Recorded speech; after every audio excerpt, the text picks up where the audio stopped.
ঢাকা বিশ্ববিদ্যালয়ের অধ্যাপক ডক্টর আসিফ নজরুল বলেছেন, আমি ঘুমাতে পারি না যখন মীর মাহফুজুর রহমান মুগ্ধর গল্প পড়ি। যে ছেলেটা আন্দোলনে গিয়েছিল বিস্কুট ও পানি দেওয়ার জন্য, সে মারা যাওয়ার আগে বলছিল কারো পানি লাগবে, পানি লাগবে। এ অবস্থায় তাকে মাথায় গুলি করে হত্যা করা হয়েছে।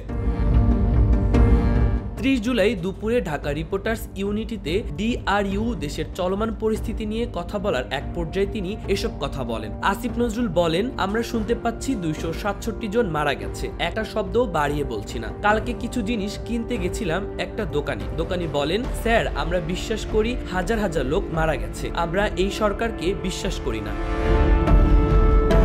ঢাবির এই অধ্যাপক বলেন, আমি প্রতি রাতে ঘুমাতে পারি না। গতকাল ফোন এসেছে বেসরকারি বিশ্ববিদ্যালয়ের শিক্ষার্থীদের ভাটারা থানায় ধরে নিয়ে যাওয়া হয়েছে, তাদেরকে অত্যাচার করা হচ্ছে। গতকাল বাংলা বিভাগের এক ছাত্রকে ধরে নিয়ে যাওয়া হয়েছে। ফোন এসেছিল একটি জায়গায় ব্লক রেড করা হচ্ছে, কথা শুনতে পাচ্ছিলাম না। এর আগে আমরা শুনছি কারফিউ জারি করে চারদিক ঘিরে ধরে হেলিকপ্টারে আলো ফেলে বাংলাদেশের ছাত্র ও তরুণদেরকে গ্রেপ্তার করা হচ্ছে। গায়ে আঘাতের চিহ্ন আছে কিনা দেখা হচ্ছে। আঘাতের চিহ্ন থাকা মানে সে আন্দোলনে ছিল, তারপর তাকে গ্রেপ্তার করা হচ্ছে।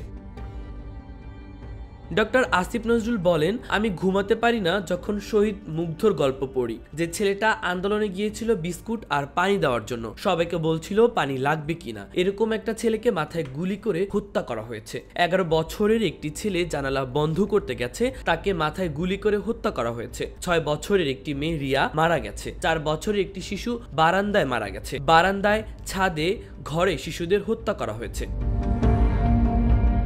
ঢাবির এই অধ্যাপক সরকারের কাছে প্রশ্ন রেখে বলেন, এই সরকার কি বাংলাদেশের তরুণ ছাত্রদের বিরুদ্ধে যুদ্ধ ঘোষণা করেছে? এটা কি কোনো অধিকৃত ভূমি? এটা কি গাজা স্ট্রিপ? এটা কি কাশ্মীর? এই দেশের ইউনিফর্ম পরা বাহিনীরা কি ভিনদেশী বাহিনী? এরা কি আমাদের ট্যাক্সের টাকায় চলে না? এরা কি আমাদের অর্থে লালিত না?